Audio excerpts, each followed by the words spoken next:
Computer science videos here today to show you guys in this tutorial how to change the desktop background image on your computer.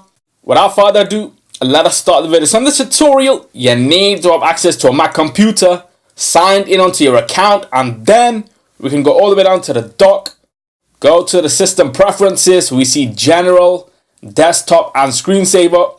Click on desktop and screensaver, and then we can change the photos that are available on screen. At the moment, we are with the photo Sierra.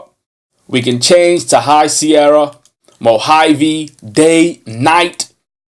I'll just keep it to the desert. Or maybe go back to Yosemite for the moment. So we can then quit system preferences.